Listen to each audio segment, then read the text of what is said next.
Without taking a lot of time, let us begin the program with the Saraswati Vandana, for which I request Abha Jaiswal to come on stage.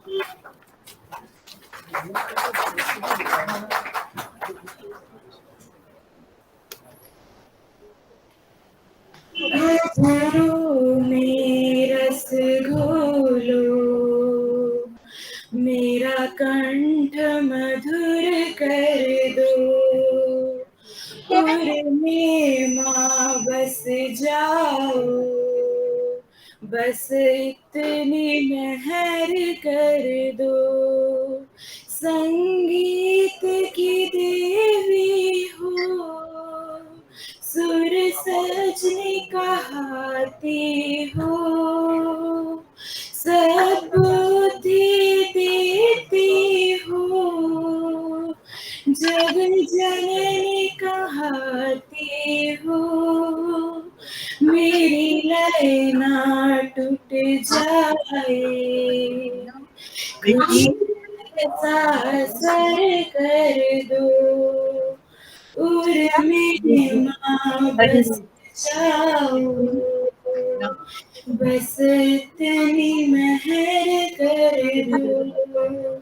तुम ज्ञान की दाता हो, वेदों की हो ज्ञाता, ममता का सागर हो, हर जन से तेरा नाता, श्रद्धा से जलाई है, मेरी ज्योति अमर कर दो, उर में माँ बस जाओ, बस इतनी मेहर कर दो। ओ हंस वाहिनी माँ, ओ श्वेत वर्णी माँ, ओ हीराधारी माँ, कर हम पे दया माता, बलिदान सदा पाऊं, बस इतनी मेहर कर दो, उर में माँ बस जाओ, बस इतनी मेहर कर दो।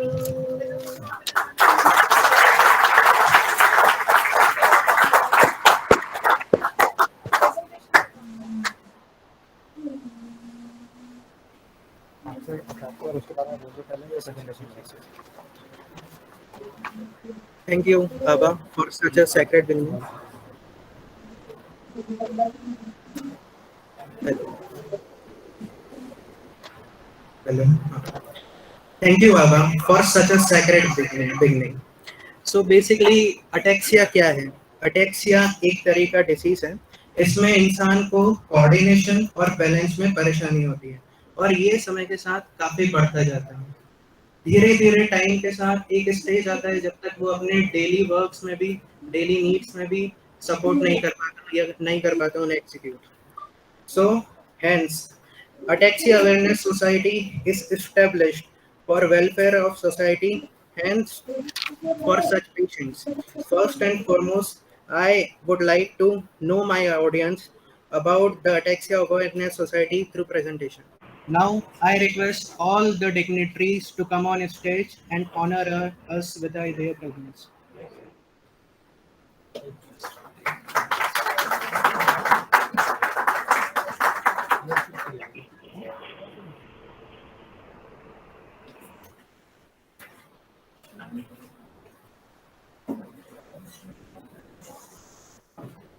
Thank you, sir.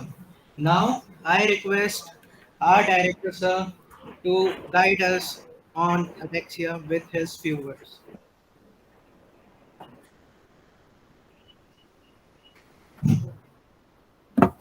Respected Dr. Apoorva Puranik sir, doctor Bindal sir, हमारे सीनियर प्रोफेसर, हमारे गुरुजी वाघ सर, आपका परिवार और सभी जो बाकी लोग आए हुए यहाँ पर, बहुत सारे नाम लिए गए हैं, सबका आज मैं वेलकम करता हूँ इस प्लेटफॉर्म से। अटेक्सिया अवेयरनेस सोसाइटी जो एक चैप्टर इंदौर में है, इसके नेशनल इंटरनेशनल मेंबर्स हैं, उसके बारे में हम आज डॉक्टर अपूर्व पुराणिक सर को सुनेंगे, जो कि एक बहुत महत्वपूर्ण है। मैं पूरे बायोमेडिकल स्टूडेंट्स बच्चों से बोलना चाहूँगा कि कोरोना के बाद ये ब्रांच बहुत तेज ऊपर आ रही है। हर किसी को आपके ब्रांच की नीड है और पूरे मध्य प्रदेश में सभी ने इस ब्रांच को बंद कर दिया है, लेकिन हमने चालू रखा है। अभी हम एक डिस्पेंसरी का उद्घाटन भी करने वाले, नई डिस्पेंसरी का। आपको बोला होना चाहिए, डॉक्टर बिंदल सर जो चरक हॉस्पिटल के हैं, उनसे हमारे कॉलेज का टाई अप है, तो हम उनको वो जुड़े हुए हैं और हमारा संस्थान पूरी सुविधा लेता रहता है। मैं आप सबसे रिक्वेस्ट करूंगा, आज सर के लेक्चर के बाद आप सभी लोग कुछ ना कुछ इनोवेटिव, कुछ ना कुछ स्टार्टअप, कोई ना कोई एक प्रोडक्ट डेवलप करें अपने 4th ईयर तक, जिससे कि आप उसको कॉमर्शलाइज कर सकें या सोसाइटी को दे सकें। कुछ भी करें, अटेक्सिया से रिलेटेड हो, इस सोसाइटी से, या और भी दूसरी बहुत सारी चीज़ें हो सकती है ह्यूमन के हेल्थ से रिलेटेड। तो आप सभी लोग एक ग्रुप बनाएं और ये डिसाइड करें, प्रण करें कि हमको 4th ईयर निकलने के बाद कॉलेज से एक प्रोडक्ट लेकर के जाना। आपके पास एक आइडिया लैब है जो AICTE ने दी है, जिसमें 1 करोड़ हमारे पास है। एक CIDI है, centre for innovation design and incubation centre है। आप सभी वहाँ जाइए, 10 से 5 क्लास में रहिए, 5 के बाद वहाँ रात तक काम करिए, सुबह से 10 बजे तक वहाँ काम करिए, लेकिन एक टारगेट बना के जाइए जिससे कि आपको फायदा हो, जीवन में आप कुछ अच्छा कर सकें। बहुत बहुत बधाई इस प्रोग्राम की पूरी टीम को, पूरे डिपार्टमेंट को। Thank you. Thank you, sir, for your golden words. Now, I request our HOD sir to guide us on ataxia.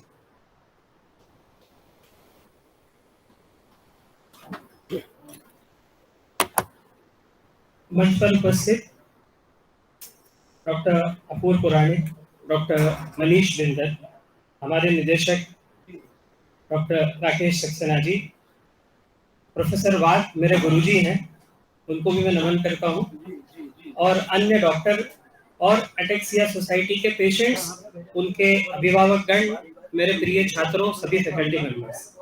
आज हमारा ये सौभाग्य है कि आज हमारे साथ डॉक्टर अपूर्व पुराणिक है, जो हमको अटेक्सिया और उसके जो कारण हैं, उसके पॉसिबल निदान हैं, उसके ऊपर उनका व्याख्यान रहेगा, जिससे हमको काफ़ी उसके बारे में पता लगेगा। मेरी जानकारी के अनुसार अटेक्सिया पेशेंट्स को कई तरह की समस्याओं का सामना करना पड़ता है, जिससे वे रोजमर्रा के कामों को करने में कठिनाई महसूस करते हैं। बायोमेडिकल इंजीनियरिंग SGS ITS विभाग ने हाल ही में एक अटेक्सिया सोसाइटी के मेंबर्स के साथ में मीटिंग करी थी और उनकी कठिनाइयों को कुछ हद तक समझा है।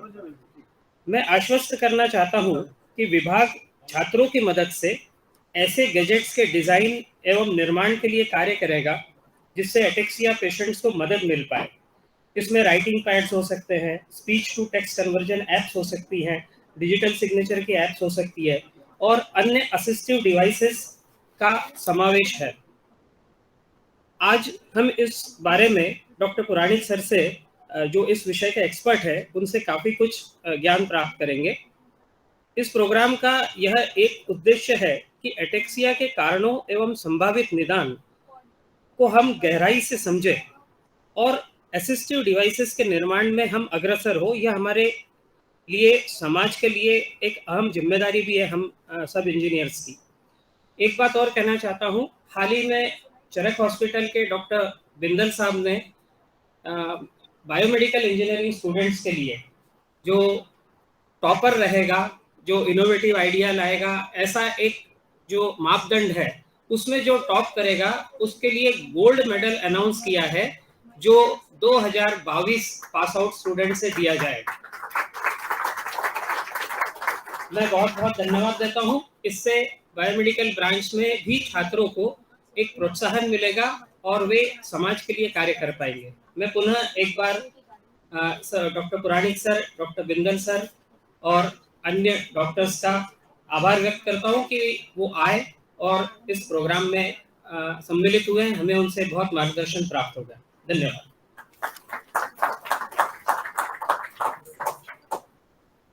Thank you, sir, for your precious words. Now, I would like to firstly introduce Mrs. Swasti Wagman, the founder and president of Ataxia Awareness Society and a pediatric ataxia patient herself. She started experiencing symptoms at the age of 16, consulted many doctors, but got diagnosed with ataxia after 4 years in year 1992. Even then, the type of ataxia was not known until 2010. Today, many continue to face such delays in diagnosis due to lack of awareness and hence could not take proper measures in time that could have helped them. With this thought, she founded Ataxia Awareness Society and the journey began. Ataxia might have taken over her body, but not her spirit. We are blessed to have you here with us today, Mrs. Swasti ma'am. We would like you to say a few words.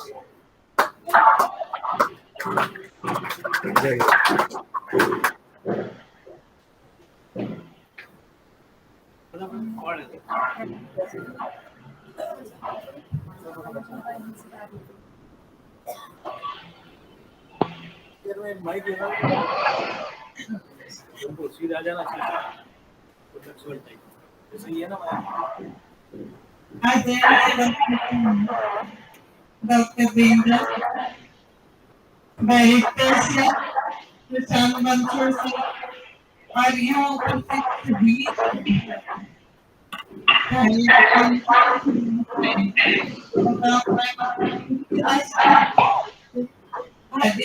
करती हूँ। आज हमने अपेक्षा awareness society के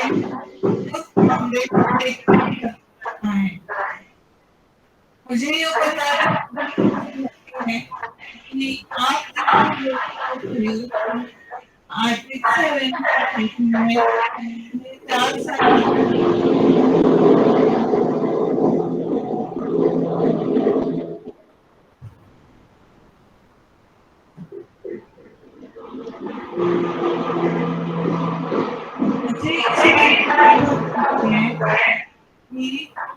आज का यह programme GST college में कर रहे हैं क्योंकि मैं भी कभी इसी कॉलेज की स्टूडेंट हूँ। मैंने यही से अप्लाइड मैथमेटिक्स में एमएससी किया है। मैं एक एडिक्शन क्या होता है इसका बहुत कुछ समझाया तो आपको मुझे लग ही गया होगा। तो मेडिकली एडिक्शन के बारे में जानकारी देने के लिए डॉक्टर पुरानी काजी वैसे एडिक्शन इम्बैलेंस इंकोऑर्डिनेशन ये कुछ लक्षण बताए जाते हैं। पढ़ने में बहुत आसान लगते हैं लेकिन हम जब रोज पेशेंट जब रोज ये कंडीशन होते हैं तो मालूम पड़ता है कि क्या चीज है एडिक्शन। इसलिए मेरा आप सब लोगों से अनुरोध है कि आप सब लोग टेक्नोलॉजी की मदद से हमारे लिए कुछ ऐसे असिस्टिव डिवाइसेस बनाए जिससे कि हम अपना रोजमर्रा का काम आसानी से कर सकें। वैसे यह काम थोड़ा सा मुश्किल है लेकिन मुझे आप लोगों पे आज के यूथ के इंटेलिजेंस पे पूरा विश्वास है कि यह मुश्किल काम भी बहुत आसानी से हम पूरा कर लेंगे। Thank you so much. मैं चाहूंगी आप लोग आज के हमारे 4 साल की जर्नी जो मैं मीटिंग में शो करना चाहते हैं वो देखिए।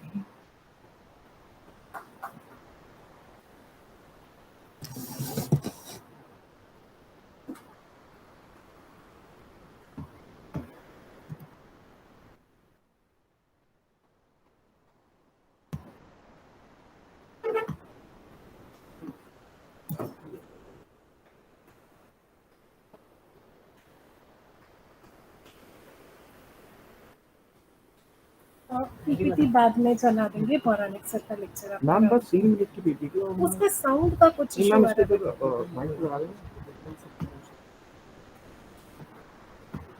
हमारी मुट्ठी में आकाश सारा, जब भी खुलेगी चमकेगा तारा।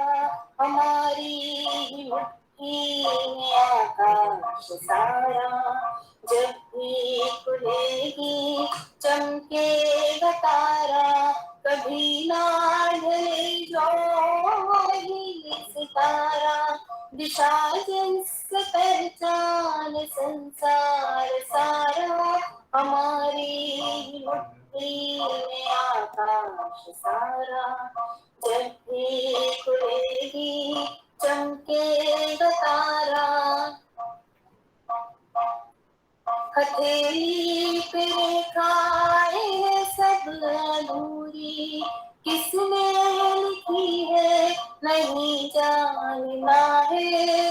सुलझाने उनको लाएगा कोई, समझना है उनको ये अपना कर्म है।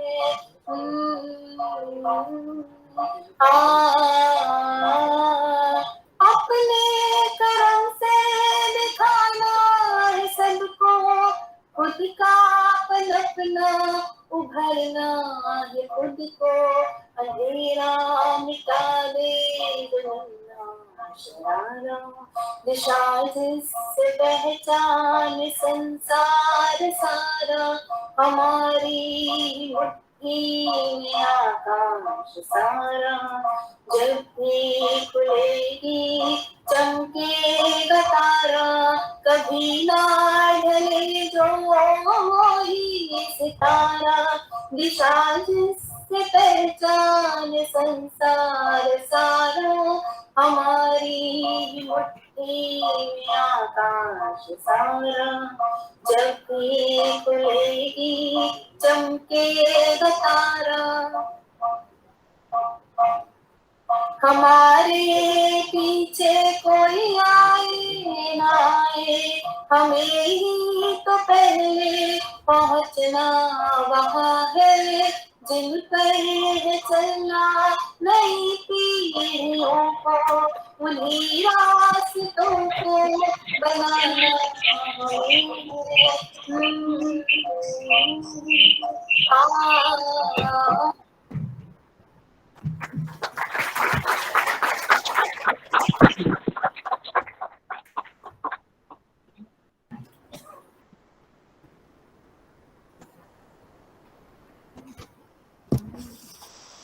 Thank you, ma'am, for your profound work.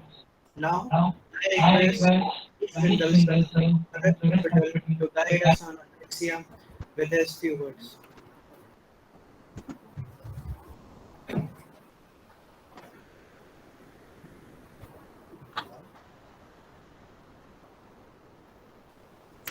Respected Dr. Puranik sir, my teacher, my guardian, respected Dr. Rakesh Saxena sir, Dr. Mansoor sir, dear students and patients of ataxia and their parents. Ataxia के बारे में तो sir अभी बहुत अच्छे से बताएंगे। मैं बायोमेडिकल स्टूडेंट्स के लिए ज़रूर से मैं बोलना चाहूँगा कि बायोमेडिकल ब्रांच जो है अब इंडिया में भी यूएस जैसे इमर्ज हो रही है, तो आप सभी से एक रिक्वेस्ट है कि बायोमेडिकल ब्रांच को आप प्रायोरिटी पर लें। और धीरे धीरे इंडिया में इसका स्कोप बहुत बढ़ता जा रहा है। नए स्टार्टअप्स वगैरह आप स्टार्ट करिए, जैसा सक्सेना सर ने बताया, यहाँ पर सारी फैसिलिटीज़ हैं और सक्सेना सर इतने कोऑपरेटिव हैं, इतना ज़्यादा ध्यान रखते हैं, तो आपको इसका फ़ायदा लेना चाहिए। एक गोल्ड मेडल का ये डॉक्टर मंसूर साहब ने बताया है कि इस फील्ड में जो भी टॉप करेगा उसको चरक हॉस्पिटल की तरफ से Ramesh Chandra Bindal gold medal award किया जाएगा।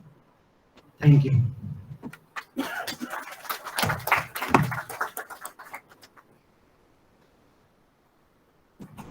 Thank you, sir, for your words. Now, I request, firstly, I would like to introduce senior neurologist and patron of Ataxia Awareness Society, Dr. Apur Puranik.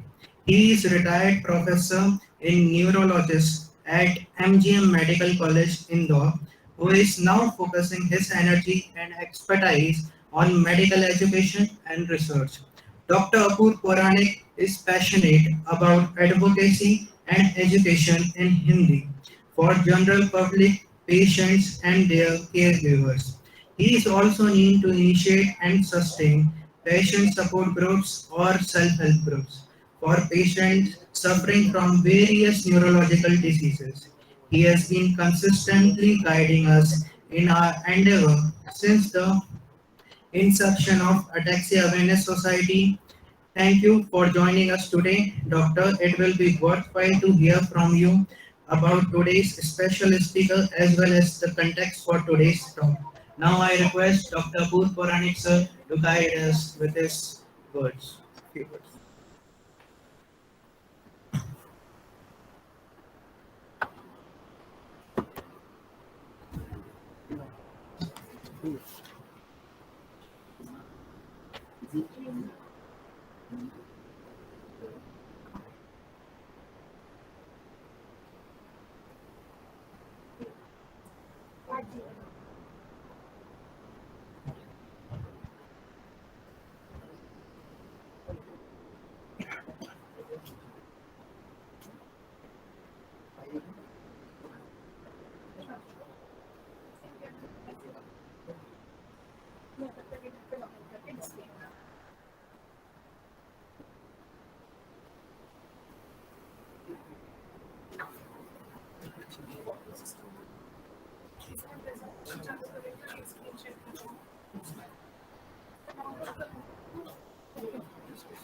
ठीक है, इसमें कर देते हैं।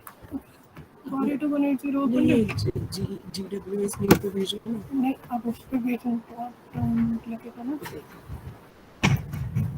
Namaskar, good afternoon.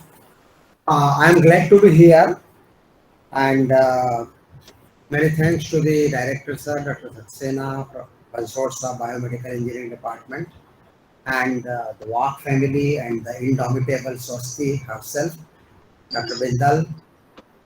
मुझे बहुत खुशी है यहाँ पर आप लोगों के बीच में, और हमारी आज की यह मीटिंग सार्थक कहलाएगी यदि आप नई पीढ़ी के इंजीनियर्स में से कुछ लोग की कल्पना को पर लग जाएं, आपकी इमेजिनेशंस को विंग मिल जाएं, और आपकी जो हुनर है, इंजीनियरिंग स्किल है, उसके साथ मिलकर हम समाज के लिए, इन मरीजों के लिए कुछ दे पाएं। इसी उद्देश्य से मैं आप लोगों को पहले संक्षेप में अटेक्सिया बीमारी के बारे में बताऊंगा और फिर कुछ आइडियाज शेयर करूंगा उदाहरण के रूप में, सैंपल के रूप में, कि इस तरह का काम दुनिया में हो रहा है और हम या तो उसको रेप्लिकेट करें, हम उसको इम्प्रोवाइज करें, हम कोई नई चीज़ बनाएं। तो जैसा कहते हैं ना कि आइडिया से आइडिया जन्म लेते हैं, तो कोई भी चीज़ वैक्यूम में तो होती नहीं है, कुछ न कुछ तो पहले हुआ ही है। तो जो कुछ हुआ है उसमें से बहुत थोड़ी सी चीज़ें मैं साझा करूँगा। बाकी तो अब आजकल इंटरनेट का ज़माना है, आप लोगों को बहुत सिंपल कीवर्ड डालना है गूगल सर्च में, assistive devices, physical devices, ataxia, बस इतने से वर्ड डालिए और आपको ढेर सारी वेबसाइट मिल जाएंगे, ढेर सारी इमेजेस मिल जाएंगी, ढेर सारे वीडियोस मिल जाएंगे। तो आपको ये सर्च करना है, assistive devices, physical devices, rehabilitation, ataxia, तो आपको बहुत सारे आइडियाज मिलेंगे। तो मैं अटेक्सिया के बारे में ये कहना चाहूँगा कि उसके लिए हिंदी में शब्द है गतिभंग या अनगढ़ता, इनकोऑर्डिनेशन। तो अगर हम अटेक्सिया को कॉमन इंग्लिश में बोलेंगे तो इनकोऑर्डिनेशन बोलेंगे, हिंदी में बोलेंगे तो अनगढ़ता बोलेंगे या गतिभंग बोलेंगे। और इस अवस्था में जो हमारा मोटर सिस्टम है, जिसको हम प्रेरक तंत्र बोलते हैं, मोटर सिस्टम का मतलब यह है कि हमारा शरीर जो भी काम करता है, फिजिकल एक्शन करता है मांसपेशियों के द्वारा, मसल्स के द्वारा, वो उसमें ताकत होती है, पावर होती है मसल्स की, लेकिन उसमें प्रिसीशन होता है, उसमें स्पीड होती है, उसमें टाइमिंग होता है, उसमें डायरेक्शन होता है। कितनी सारी चीजें आप फिजिक्स में गति को पढ़ते हैं कि नहीं, गति या मोशन को पढ़ते हैं कि नहीं, न्यूटन्स लॉ पढ़ते हैं। तो प्रत्येक गति का अपना एक फोर्स होता है, उसका एक वेक्टर होता है, उसका एक डायरेक्शन होता है, उसका एक एंगल होता है। ये सारी चीजें गड़बड़ा जाती हैं अटेक्सिया के अंदर, ये मुश्किल है। और क्या नहीं गड़बड़ाता है वो है फोर्स, पावर नहीं गड़बड़ाता। तो अगर हम एक लकवे के मरीज से अटेक्सिया के मरीज की तुलना करें तो दोनों में बड़ा अंतर होगा। लकवा मतलब पैरालिसिस, तो पैरालिसिस की बीमारी में पावर चला जाता, उसका हाथ नहीं उठता, उसका पांव नहीं उठता, ताकत नहीं रह जाती। अटेक्सिया वालों को ताकत ठीक ठाक रहती, बाद में कम हो जाती है वो भी, लेकिन शुरू में तो ताकत अच्छी रहती, पावर अच्छी रहती है, लेकिन कोऑर्डिनेशन खराब हो जाता है। और ये अनगढ़ता के रूप में प्रकट होता है, बोलने में जीवान के ऊपर प्रकट होता है, एक प्रकार का तुतलाना आ जाता है। उसके लिए अंग्रेजी वर्ड है डिसआर्थ्रिया। मैं अगर उसको हिंदी में बोलूं तो कुउच्चारण, उच्चारण खराब हो गया, डिसआर्थ्रिया, कुउच्चारण। और इन लोगों की जो बोली होती है सामने वालों को समझने में दिक्कत आती है। और इसके ऊपर कुछ केंद्र हैं, एक तो TCS मुंबई में चित्रलेखा है, और भी कुछ लोग हैं। ट्रिपल IIT हैदराबाद में एक टीम के साथ हमारा काम चल रहा है कि डिसआर्थ्रिया के मरीजों की जो स्पीच है, उसका जो स्पीच रिकॉग्निशन सॉफ्टवेयर, उसको हम कैसे डेवलप करें। अब एक हेल्दी व्यक्ति का स्पीच रिकॉग्निशन तो ठीक है, बहुत सारे कमर्शियल सॉफ्टवेयर आ चुके हैं और भारतीय भाषाओं में भी आ चुके हैं, पर उतने अच्छे नहीं है जितने अंग्रेजी में है। वो भी हमारे सामने एक चैलेंज है कि स्पीच रिकॉग्निशन सॉफ्टवेयर हमें भारतीय भाषाओं में बेहतर चाहिए, और कमर्शियली अवेलेबल चाहिए, और इकोनॉमिकल चाहिए। फिर वो तो कमर्शियल एंगल हो गया। लेकिन डिसआर्थ्रिया के मरीजों के लिए स्पीच रिकॉग्निशन सॉफ्टवेयर एक बड़ा चैलेंज है, क्योंकि मार्केट छोटा है। एक नॉर्मल पॉपुलेशन में आप स्पीच रिकॉग्निशन बनाओगे हिंदी भाषा के लिए, करोड़ों लोग हैं जो उसको यूज करना चाहेंगे। लेकिन डिसआर्थ्रिया के मरीजों की संख्या कुछ हजारों से लेके कुछ लाखों तक है अपने देश में, एकदम छोटी भी नहीं है, पर है बड़ी संख्या। So we need special speech recognition modules for the speech of persons with dysarthria, और dysarthria अटेक्सिया के मरीजों के अंदर होता है। अगली चीज आती है शरीर का बैलेंस, संतुलन। तो जब ये बीमारी बढ़ जाती है तो ये लोग सीधे खड़े नहीं रह पाते, उनका पांव डगमग करता है, मानो कि आप काय के ऊपर खड़े हो, ट्रैम्पोलिन पे, है ना, जो जिसमें बैलेंस नहीं रहता है। और फिर वही चीज चलने में नजर आती है। अगर मैं एक उदाहरण देना चाहूं कि आपको अटेक्सिया की कल्पना करना है, तो याद करो दारू कुत्ते को, बेवड़े को, जिसने जरूरत से ज्यादा पेग लगा लिया हो, और अब वो चल रहा है, और बोल उसकी आवाज भी वैसी हो जाती है, और उसके हाथों का कंपन भी वैसा ही हो जाता है, और उसकी चाल भी वैसी हो जाती है। तो ये दुख की बात है कि हमारे अटेक्सिया के पेशेंट बिना कोई नशा किए जीवन भर उस तकलीफ को भोगते हैं, मानो कि उन्होंने शराब पी रखी। बल्कि हमारे कई मरीज बेचारे आते बोलते हैं, सर लोग मेरे को समझते हैं कि मैं दारू पी के आया हूँ, मैं कैसे समझाऊं उनको कि मैंने नहीं पी है, मेरी बीमारी है ये। लोगों को ये इंप्रेशन जाता है उसके अंदर। तो ये जब बीमारी आती है तो शुरू में उन कार्यों को प्रभावित करती है जो महीन होते हैं, फाइन होते हैं, जिनमें फाइन कोऑर्डिनेशन लगता है। नेचुरली वो चीज पहले प्रभावित होगी जब बीमारी की तीव्रता कम है। तो एक फाइन काम हुआ सुई में धागा पिरोना।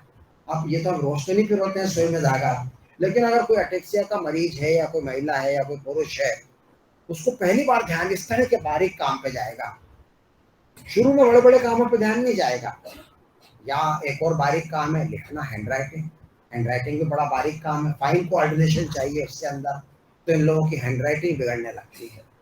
और बारीक काम करने में, अगर आप म्यूजिशियन हैं और वायलिन प्ले करते हैं तो आपका कोऑर्डिनेशन म्यूजिकल इंस्ट्रूमेंट पे बिगड़ जाएगा। आप तबला प्लेयर हैं, आपका कोऑर्डिनेशन तबले पे बिगड़ जाएगा। आप कोई फाइन प्रिसीशन का काम करते हैं, मैकेनिकल इंजीनियरिंग के अंदर कोई काम कर रहे हैं, लेथ मशीन पे काम कर रहे हैं, या और भी किसी दूसरी मशीन पे काम कर रहे हैं, या आप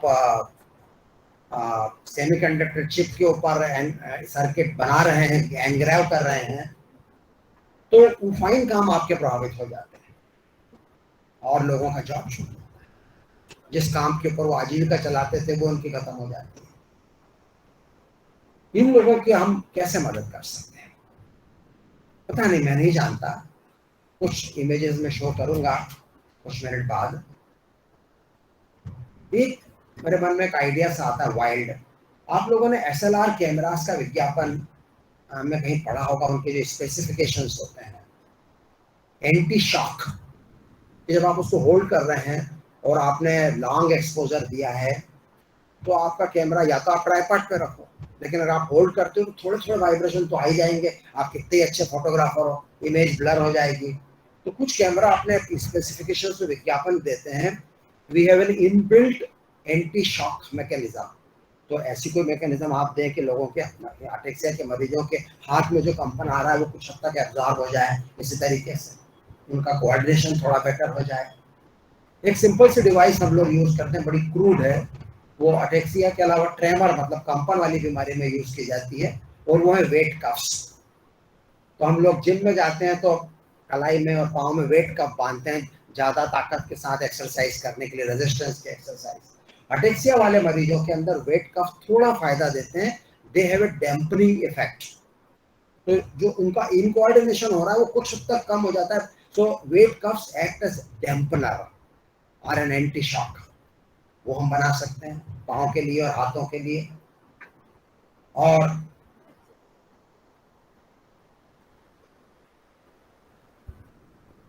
मैं सोचता हूँ थोड़ी वो स्लाइड दिखाई देता हूँ। तो ये जो वर्ड अटेक्सिया है,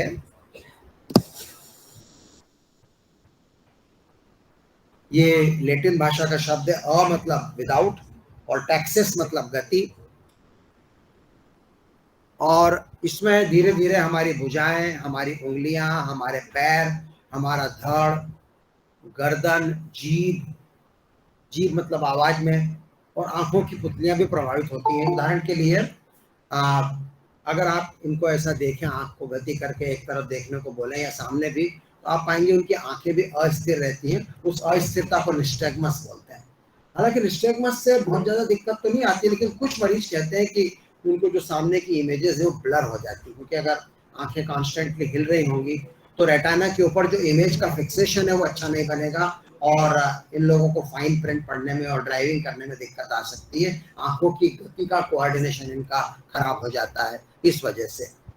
और ये जो अटेक्सिया है ये मस्तिष्क में और नर्वस सिस्टम के अनेक भागों में खराबी के कारण होता है, और उनमें से प्रमुख कारण है सेरिबेलम। तो सेरिबेलम पीछे की तरफ ब्रेन में दो छोटे छोटे गोलार्ध होते हैं।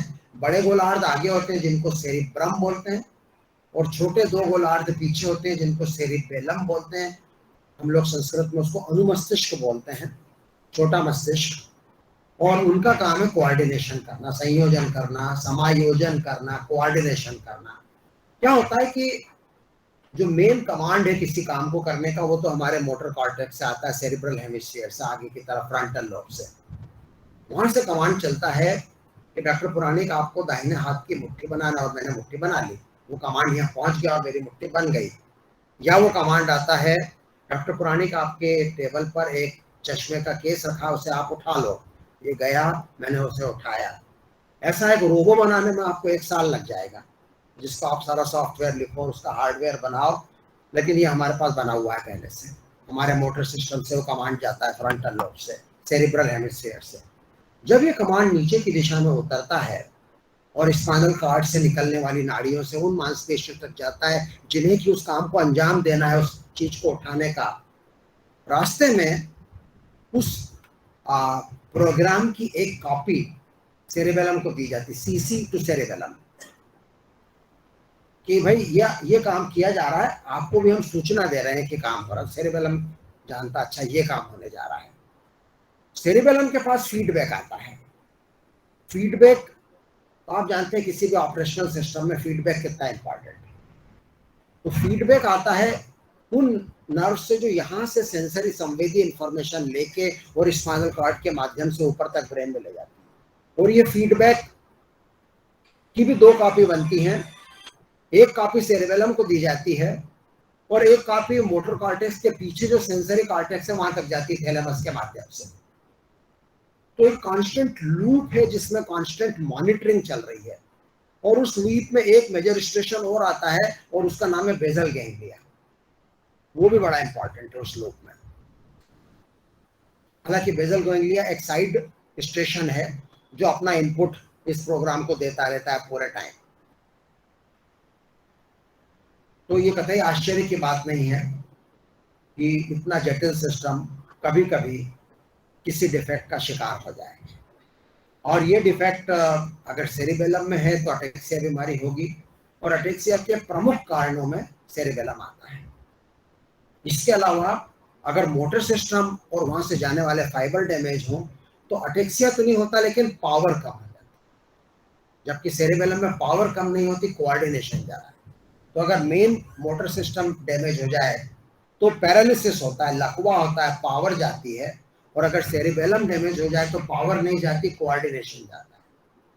क्योंकि जो फीडबैक का काम है, जो उसको एडवांस कॉपी दी गई थी और अब जो फीडबैक आ रहा है दोनों का मैचिंग नहीं कर पाता। और ये मैचिंग अत्यंत जरूरी है, प्रति नैनो सेकंड जरूरी है, प्रति सेकंड भी नहीं बोलूंगा, प्रति नैनो सेकंड ये फीडबैक और मैचिंग जरूरी है। फिर अगर सेंसरी सिस्टम डैमेज हो जाए तो भी अटेक्सिया हो जाता है। तो यहाँ से आने वाली जानकारी जो सेरिबेलम तक भी जाना है और ऊपर कॉर्टेक्स तक भी जाना है, सेरेब्रल हेमिस्फीयर तक भी, वो फीडबैक लूप अगर डैमेज हो गया, ऊपर सब अच्छा है, ब्रेन पूरा अच्छा है, स्पाइनल कॉर्ड भी अच्छी, लेकिन पेरिफेरल नर्व खराब हो गई तो भी अटेक्सिया हो जाएगा। उसको हम लोग बोलते हैं sensory ataxia. Sensory ataxia diabetes वाले मरीजों में देखने को मिलता है कई बार, जिनकी डायबिटीज में न्यूरोपैथी हो जाती है। न्यूरोपैथी मतलब नाड़ियों की खराबी। तो डायबिटीज वाले मरीजों का ब्रेन ठीक ठाक रहता है, सेरेबेलम भी अच्छा रहता है, स्पाइनल कॉर्ड भी अच्छी रहती है, लेकिन स्पाइनल कॉर्ड से निकलने वाली ढेर सारी नाड़ियां जिसमें कि मोटर और सेंसरी दोनों होती है, और उसमें खासतौर से यदि सेंसरी डैमेज हो जाए तो इन लोगों को सेंसरी अटेक्सिया हो जाता है। और फिर कुछ हद तक जो बेसल गैंग्लिया का नाम मैंने लिया, उसमें भी एक थोड़ा अलग प्रकार का अटेक्सिया होता है, लेकिन उसको नहीं बोलेंगे कि उनकी बीमारियों में भी हमारा मोटर फंक्शन डैमेज होता है, प्रभावित होता है, मगर अटेक्सिया से थोड़ा अलग, हाँ, लेकिन नॉर्मल नहीं रह जाता। और उसके लिए मैं एक उदाहरण दूंगा, पार्किंसोनिज्म, बेसल गैंग्लिया की बीमारियों में। पार्किंसोनिज्म वाले मरीजों को भी थोड़ा थोड़ा अटेक्सिया तो होता है, चलने में डगमग होते हैं, गिरने जैसा लगता है, हाथों से काम उतने अच्छे से नहीं कर पाते जितना पहले कर पाते थे। तो बेसल गैंग्लिया के कारण होने वाली बीमारी का प्रमुख उदाहरण पार्किंसोनिज्म में भी एक प्रकार का अटेक्सिया होता है, लेकिन हम उसको अटेक्सिया के प्रमुख कारणों में नहीं गिनते हैं। तो अटेक्सिया का प्रमुख कारण है सेरेबेलम और दूसरा प्रमुख कारण है सेंसरी। अब हम आते हैं कौन कौन से प्रकार की पैथोलॉजी या रोग विकृतियां ये वाली बीमारी कर सकती हैं।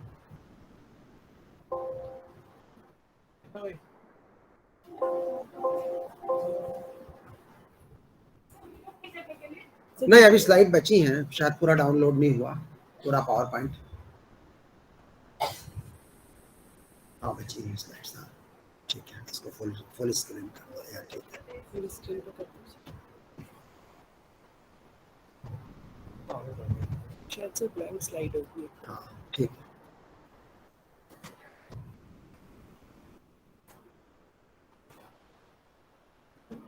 तो ये लाइट बंद ही रखो। तो जैसा कि मैं कह रहा था कि इसका प्रभाव भुजाएं, उंगलियां, पैर, धड़, गर्दन सभी जगह आ सकता है। और अब मैं आता हूं कि कौन कौन सी पैथोलॉजी हो सकती है। सेरेबेलम में क्या क्या बीमारियां हो सकती हैं जो अटेक्सिया करेंगी, या सेंसरी सिस्टम में हमारी जो नाड़ियां हैं संवेदी, उनमें क्या क्या बीमारियां होंगी जो अटेक्सिया करेंगी। मैं सेरेबेलम की चर्चा करूंगा और इसका सिंपल सा आंसर है एनी पैथोलॉजी। अब एनी पैथोलॉजी के कुछ उदाहरण मैं आपको गिना देता हूँ। ट्रॉमा, इंजरी, मान लो किसी को हेड इंजरी हो जाए और सेरेबेलम डैमेज हो जाए, समझ में आता है, उसको अटेक्सिया हो जाएगा। ट्यूमर, सेरेबेलम में गांठ बन जाए और काम नहीं करे तो अटेक्सिया हो जाएगा। इन्फार्क्शन, इन्फार्क्शन का मतलब होता है उससे कि ब्लड सप्लाई में क्लॉट आ जाना और खून की कमी से उस अंग का मर जाना। तो अगर सेरेबेलम में इन्फार्क्शन हो गया ब्रेन अटैक के कारण तो अटैक्सिया हो जाएगा। इन्फेक्शन, वहां पे कोई वायरस या बैक्टीरिया का इन्फेक्शन पहुंच गया सेरेबेलम में तो अटैक्सिया हो जाएगा। तो चाहे इन्फेक्शन हो, चाहे ट्रामा हो, चाहे ट्यूमर हो, चाहे ब्लड सप्लाई में कमी हो, इसीलिए मैंने कहा एनी पैथोलॉजी, कोई भी चीज जो सेरेबेलम को डैमेज करेगी अटैक्सिया करेगी। लेकिन स्वस्ति को क्या हुआ? कुछ नहीं हुआ। Why is she suffering?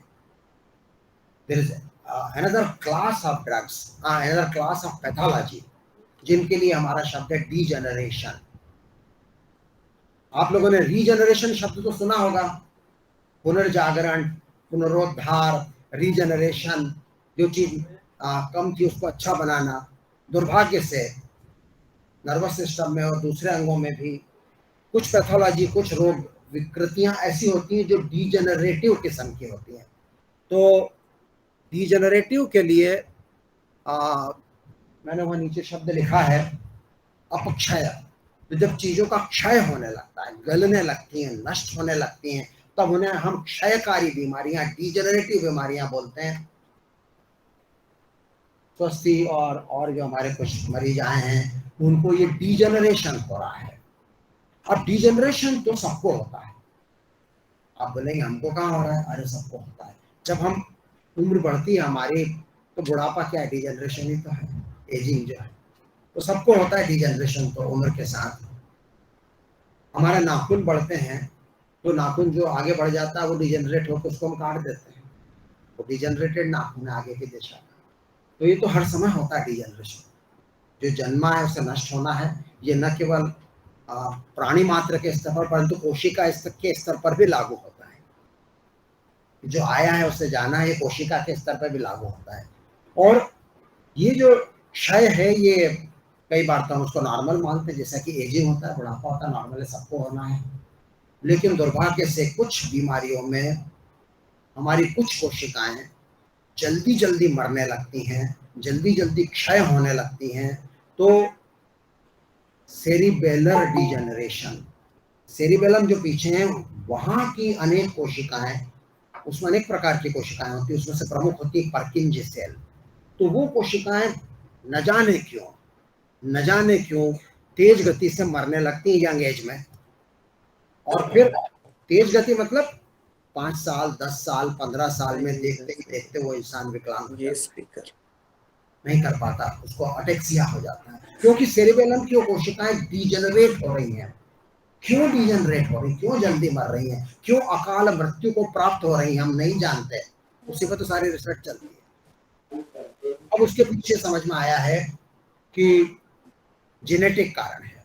मतलब उन कोशिकाओं की जेनेटिक संरचना में कोई जन्मजात खराबी है जो जन्म के समय प्रकट नहीं होती, बाद की किसी उम्र में जाके प्रकट होती है। एक मैन्युफैक्चरिंग है किसी मशीन में, जब खरीदने जाते हैं तो आपको कंपनी 6 महीने की गारंटी देती है। कंपनी को पता है कि 1 साल के बाद ये बिगड़ने लगेगी तो वो 6 महीने की गारंटी देते हैं, वारंटी देते हैं। तो एक नॉर्मल व्यक्ति को कुदरत ने सेरिबेलम की कोशिकाओं को 80 साल की वारंटी दी है, लेकिन फ्रीड्रिक्स अटैक्सिया नामक बीमारी में वो वारंटी 20 साल की है। 20 साल तक काम ठीक ठाक ढक गया और अब वो कोशिकाएं क्षय होना चालू हो गई और इनकोऑर्डिनेशन हो गया, अटैक्सिया हो गया। तो उनका जो जेनेटिक प्रोग्राम है उसमें म्यूटेशन हो गए। उस वजह से उन प्रोटीन, उन जीन्स के द्वारा जो प्रोटीन बनते थे और जो प्रोटीन उन कोशिकाओं के हेल्थ के लिए आवश्यक थे वो प्रोटीन बनना कम हो गए, या खराब किस्म के प्रोटीन, डिफेक्टिव प्रोटीन बनने लग गए। वो कोशिकाएं काम नहीं कर पा रही हैं और ये काम एक दिन में नहीं हो रहा है। हेड इंजरी के बाद अटैक्सिया होता है वो एक दिन में हो जाता है। ब्रेन अटैक जब आता है, इन्फार्क्शन, तो वो अटैक्सिया होता है वो एक दिन में हो जाता है। लेकिन डीजेनरेटिव बीमारियों का अटैक्सिया धीमी गति से होता है, धीरे धीरे। वो जैसे जैसे अगर हमारे सेरिबेलम में 1 अरब न्यूरॉन है तो जब 10-20% मर जाएंगे तब आरंभिक लक्षण चालू होंगे। तो मैन्युफैक्चरिंग डिफेक्ट शुरू में नहीं दिखता है, जब बहुत सारे कंपोनेंट उसके खराब हो चुके हैं तब उसका माल फंक्शन दिखना चालू होता है। तो डीजेनरेटिव बीमारियां एक प्रमुख कारण है अटैक्सिया का। इसके अलावा ब्रेन में और भी बहुत सारे उदाहरण है डीजेनरेटिव बीमारियों के। कोई उदाहरण बता सकते हो आप लोग जिसमें ब्रेन की कोशिकाएं नष्ट होने लग जाएं धीरे धीरे धीरे।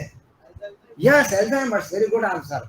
तो उन लोगों की मेमोरी कम होने लग जाती है। एक और उदाहरण, Parkinson, very good. Parkinson, yes, Parkinson, correct. तो पार्किंसन में के मरीजों के ब्रेन में, मिड ब्रेन में सबस्टेशिया नाइग्रा नाम का हिस्सा होता है। वहाँ की कोशिकाएं डोपामिन नाम का केमिकल बनाती हैं और वो कोशिकाएं मरने लगती हैं और धीरे धीरे मरीज को पार्किंसन के लक्षण हो जाते हैं।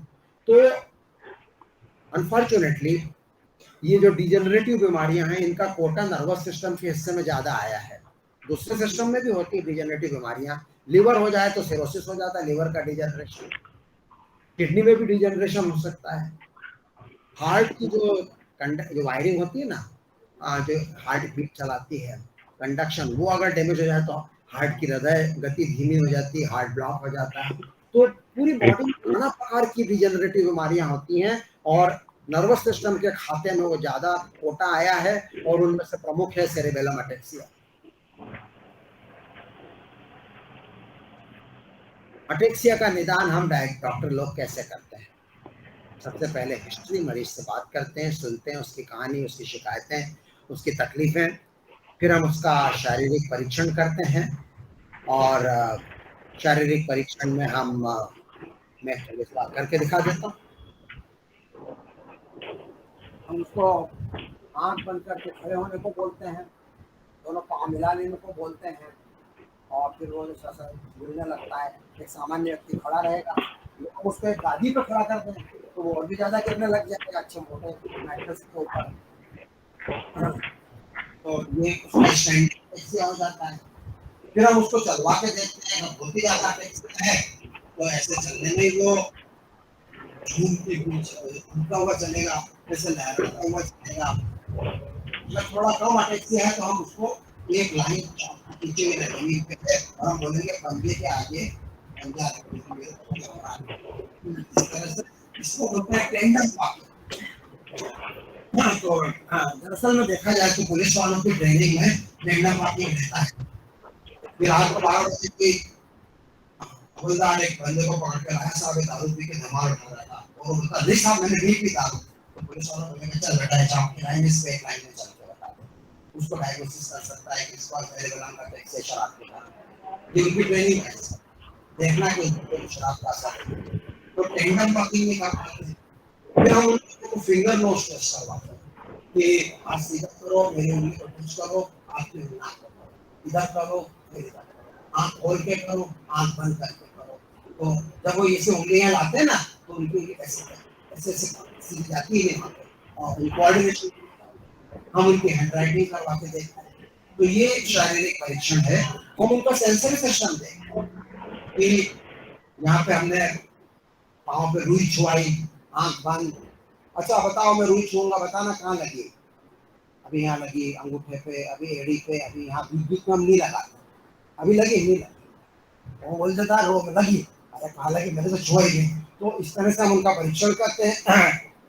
स्पर्श की संवेदना का टच, हम उनका जॉइंट पोजीशन देखते हैं कि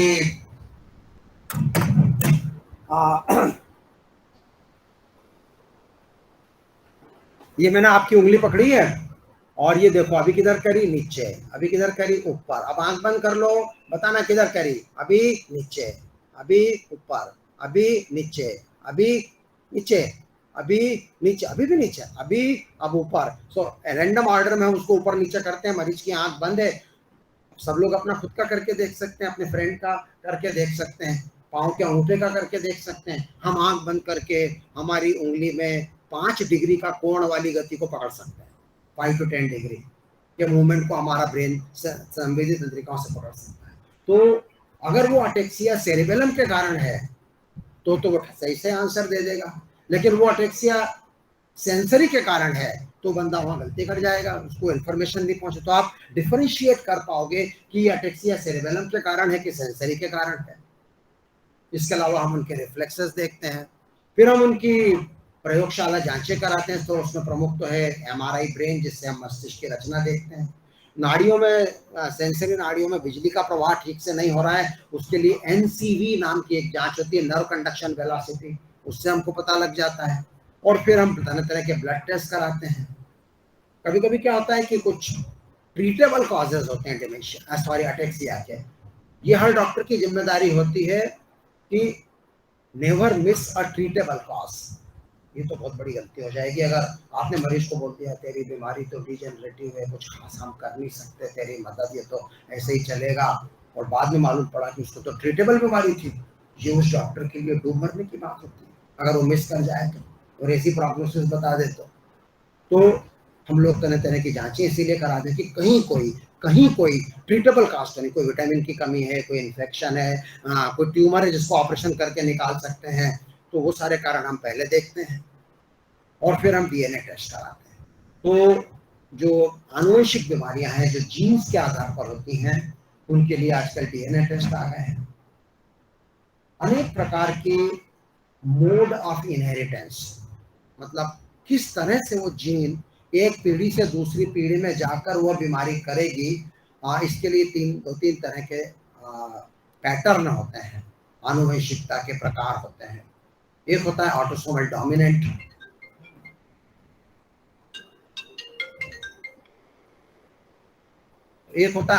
डोमिनेंट, जिसमें कि वर्टिकल ट्रांसमिशन होता है, माता या पिता में से किसी एक को वो खराब जीन है तो बच्चों में लगभग आधों में 50% में वो बीमारी होगी, चाहे पुरुष हो या लड़का हो या लड़की। एक होता है ऑटोसोमल रिसेसिव, उसमें ये है कि माता और पिता दोनों में वो खराब जीन होना चाहिए तो बच्चों में आएगी, नहीं तो नहीं आएगी। तो और भी कुछ प्रकार के पैटर्न होते हैं, मैं उसके विस्तार में नहीं जाऊंगा, केवल इतना कहूंगा कि ये जो डीएनए डायग्नोसिस है ब्लड सैंपल लेके किया जाता है, ये जांचें थोड़ी महंगी हैं, बहुत आसानी से उपलब्ध नहीं है।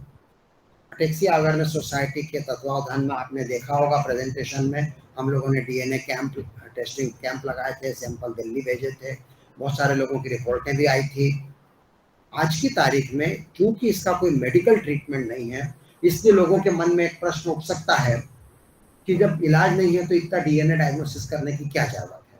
उसका उत्तर ये है कि सेरेबेलम का जो अटेक्सिया है या और भी जो अटेक्सिया हैं वो अनेक प्रकार के होते हैं, टाइप 1 से लेकर टाइप 30 तक, और प्रत्येक टाइप के पीछे जो जेनेटिक म्यूटेशन है वो अलग प्रकार का है। तो आजकल म्यूटेशन और वेरिएंट शब्द कोरोना के कारण लोग जानने लग गए हैं कि वेरिएंट क्या होते हैं और म्यूटेशन क्या होते हैं। तो ऐसे ही बीमारियों में भी, जेनेटिक बीमारियों में भी म्यूटेशन और वेरिएंट होते हैं। तो अटेक्सिया के 30-40 वेरिएंट हैं, कुछ कॉमन है, कुछ लेस कॉमन है, कुछ ओमिक्रॉन है, कुछ डेल्टा है, तो अलग अलग प्रकार के म्यूटेशन अटेक्सिया के लिए भी। ये तो अच्छा था कि ओमिक्रॉन हो या डेल्टा हो या अल्फा, सबके खिलाफ वैक्सीन काम कर गई, लेकिन अटेक्सिया के म्यूटेशन में दवाई अगर निकलेगी तो कोई गारंटी नहीं कि वो सभी के लिए काम करे, हो सकता है किसी एक म्यूटेशन के लिए काम करे। कल्पना करो अगर वैक्सीन कोविशील्ड केवल अल्फा वेरिएंट के लिए कारगर होता और डेल्टा के लिए नहीं होता तो क्या हालत होती। पर चलो अच्छा रहा, सबके खिलाफ कारगर रहा। और हो सकता है अटेक्सिया के इलाज में जो जेनेटिक थेरेपी निकलेगी, बहुत काम चल रहा है, उम्मीद है कि जल्दी ही निकलेगी, तो जरूरी नहीं कि वो सारे वेरिएंट सारे म्यूटेशन के खिलाफ इक्वली काम करे। तो अगर कोई खोज होती है और नई ड्रग आती है तो अटेक्सिया के मरीजों को पता होना चाहिए कि वो जो नई दवाई मेरे काम की है कि नहीं तो अनावश्यक झूठी आशाएं और झूठा प्रयोग हो जाता है। तो आपको अपना सही डायग्नोसिस जेनेटिक लेवल पे जरूर पता होना चाहिए, भले ही आज की तारीख में उसका इलाज ना निकला हो।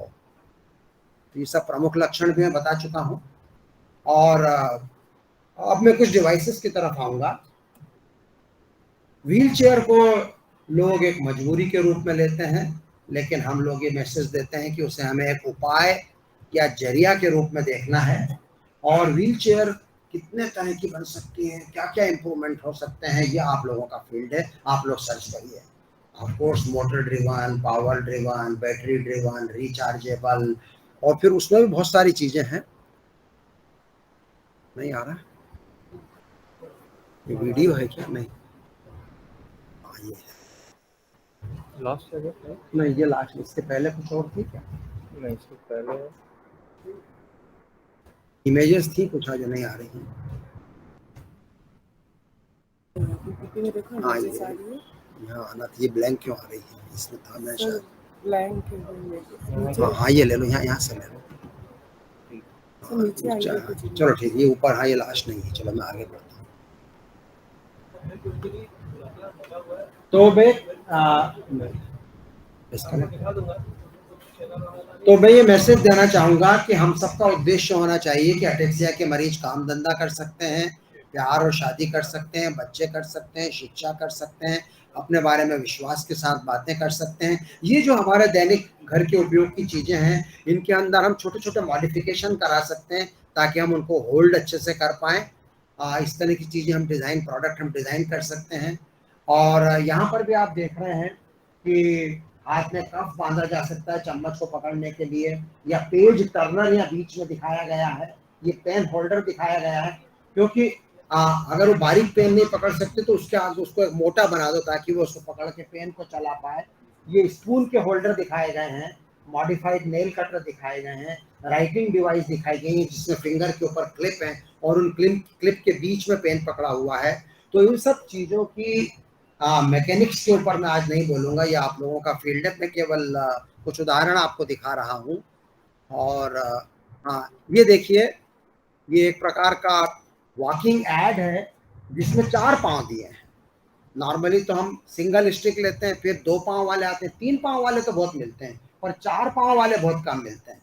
ये अटेक्सिया के मरीजों को ज़्यादा अच्छा बैलेंस दे पाते हैं। और फिर ये व्हील चेयर में देखिए कि एक बंदा धकाना चाहता है, उसको साइकिल जोड़ दी, तो अगर उस बंदे के साथ एक केयर गिवर है तो साइकिल पे अपने अप्रियजन को व्हील चेयर में बिठा के धका के ले जा सकता है, इस तरह से पीछे लगा सकता है। इस साइड में आप देख रहे हैं, यहाँ ये वाला ऐसा अगला आएगा, यस, यहाँ आप देख रहे हैं ये सीढ़ियों पे चढ़ने की एक डिवाइस है। ये जो रेलिंग है, उस रेलिंग में उन्होंने एक होल्डिंग डिवाइस फंसा दी है जिसको अटेक्सिया के मरीज ने अपने दोनों हाथों से पकड़ रखा है और वो सीढ़ियाँ चल रहा है। यही डिवाइस उतरने में भी काम आ सकती है। तो रेलिंग के ऊपर फिट होने वाली ये डिवाइस है। और ये देखिए, ये walker and wheel chair combo है। तो ये वॉकर भी है और व्हील चेयर भी है। इस कभी वो थक गया तो बैठ के व्हील चेयर के रूप में चला सकता है, और अगर उसको वॉकर के रूप में चलाना है किसी प्रेमाइसिस में तो वैसे चला सकता है। कहो कि वो पोस्ट को ऑब्जेक्ट उसको डालना है तो वो डाल सकता है। इस तरह के कॉम्बो बनाए जा सकते हैं। कुछ ये कोई सी यूनिवर्सिटी थी ऑस्ट्रेलिया में, मोनाश यूनिवर्सिटी, वहाँ के स्टूडेंट्स ने बूमर मोबिलिटी ऐड बनाया जो कि सीढ़ियाँ चढ़ने और उतरने में मदद करता है। आप गूगल सर्च करना और इनके वीडियोस देखना, उससे आपको आइडियाज मिलेंगे चढ़ने और उतरने के लिए। अब वो कुछ जो मैंने वीडियो डाउनलोड किए थे ना अलग से मेरे ईमेल से, other than power point. Asking for a request to access. They are not- अच्छा, तो आपकी मेल आईडी अगर if you can open then. हाँ मोबाइल से एक्सेस आप दे पाओगे? हाँ, मैं दे, हाँ दे। अच्छा, एक्सेस सर दे दीजिए, मैंने एक्सेस के लिए रिक्वेस्ट भी कर हाँ। रखा है। तो आया होगा क्या हाँ रिक्वेस्ट सर, मेरे पास? रिक्वेस्ट है। हाँ, गौरी गुप्ता हाँ, sir. Is sharing A request. हाँ, वो भी कर दो। 1 मिनट बेटा। यहाँ मैं कैसे चारों करना, की शेयर कर दो, है ना? हाँ sir, share request share an item. मैंने 2 में कर दी थी, 2 और भेज दी थी। पावर पॉइंट का काम तो हो गया, खाली वीडियो पे ले लेते हैं, देखो अगर चल जाए तो। सर आपने किया उसको? हाँ, मैंने अभी कर दिया। शेयर रिक्वेस्ट को मैंने क्लिक आ गया, टिक आ गया मेरे पास।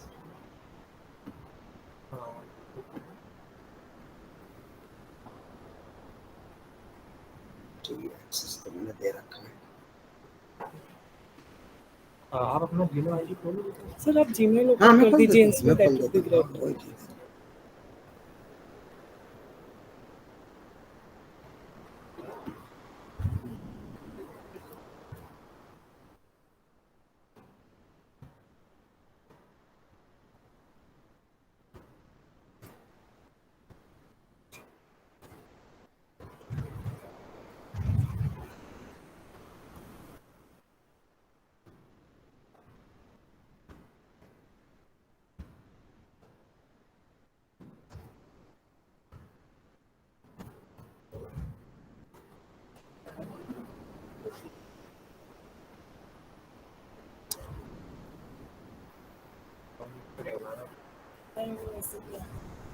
टू स्टेप वेरिफिकेशन है इसमें।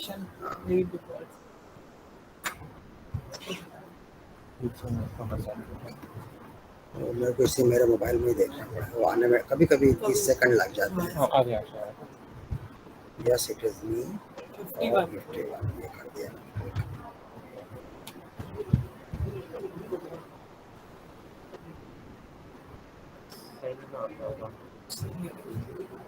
सेंड में आ गया। अच्छा साइड में आया कहाँ?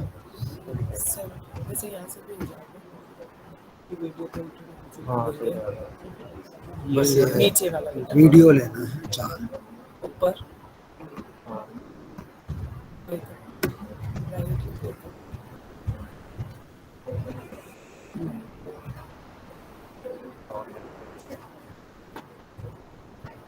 इसका ऑडियो है। हाँ शायद है।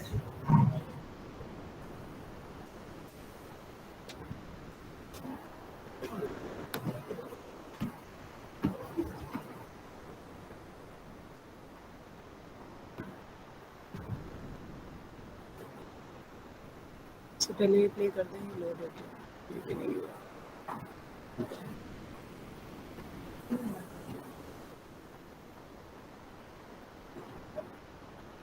हम उम्मीद करते हैं कि जीन थेरेपी के द्वारा वो म्यूटेशन जो प्रोटीन नहीं बनता था वो बनने लग जाएगा और वो जो मिसिंग प्रोटीन है या मिसिंग जीन का सीक्वेंस क्रिस्पर टेक्नोलॉजी से उसको एडिट करके वो प्रोडक्ट बनने लगेगा और कोशिकाओं को वापस न्यूट्रिशन मिलने लग जाएगा, उनका मरना रुक जाएगा। कई लोगों को उम्मीद थी पिछले 10-15 साल से कि स्टेम सेल से शायद फायदा हो जाए, लेकिन अभी तक स्टेम सेल के समस्त प्रयास असफल हुए हैं, क्योंकि स्टेम सेल के साथ मुश्किल ये है कि आपने उनको कैसे देते हैं। इंट्रावीनस इंजेक्शन से दिया, वो आपके ब्लड में सर्कुलेट हुए, पूरी बॉडी में पहुंच गए, उसका एक थोड़ा सा परसेंटेज ब्रेन में पहुंचा, उनका थोड़ा सा परसेंटेज सेरेबेलम में पहुंचा, सेरेबेलम में पहुंच के जाके मान लो वो स्थापित भी हो गए, बॉडी ने उनको रिजेक्ट भी नहीं किया, अब वो पहुंच गए तो वहां जाके उनको ट्रांसफॉर्म होना पड़ेगा, अवतार लेना पड़ेगा गाय के रूप में पर्किंसंस सेल के जो मर रहे थे। और अगर मान लो परिवर्तित हो भी गए पर्किंसंस सेल के रूप में मरने वालों की जगह, तो फिर उनको कनेक्शन लेना पड़ेंगे, ढेर सारे डेंड्राइट और एक्सॉन के तंतु होते हैं, न्यूरॉन अकेला स्टैंड अलोन तो होता नहीं, होता नेटवर्क का हिस्सा होता है, तो पूरा नेटवर्क बनाना पड़ेगा और एक एक नेटवर्क पर अरबों खरबों साइनेप्सेस होते हैं। तो आप कल्पना करो कितने सारे इफ्स एंड बट्स हैं स्टेम सेल की सफलता के लिए। तो कोई आश्चर्य की बात नहीं कि स्टेम सेल के समस्त ट्रायल्स असफल हुए हैं। जो कुछ सफलता की उम्मीद है वो जीन थेरेपी से है कि हम उस सही जीन को वापस पहुंचाएं और जो प्रोटीन नहीं बन रहा उसको पुनः बनने का मौका दें। मेरे ख्याल से मैं अब रोकता हूँ, मुझे भी कहीं जाना था, मेरा समय भी हो रहा है, और ये वीडियो आप लोगों के पास रहेंगे, आप लोग डिपार्टमेंट के अंदर इनको देख लीजिएगा। मैं सोचता हूँ कि मैं कुछ आप लोगों से प्रश्न ले, थोड़ा सा इंटरेक्शन, इसको अपन रोक देते हैं। Please come up. डिस्कनेक्ट कर देंगे। ओके, समझ में आया कि नहीं? और ये तो बोलते जोर से कि हाँ आया। और मन में कुछ कर पाएंगे ऐसी उम्मीद लगी कि नहीं? लगी तो ये भी ठीक है। सवाल डॉक्टर भावेश? सर मैं जल्पा बात कर रही हूँ, मैं अपना क्वेश्चन पूछूं? Please Jalpa please wait, I will take your question soon. नमस्ते आप लोग।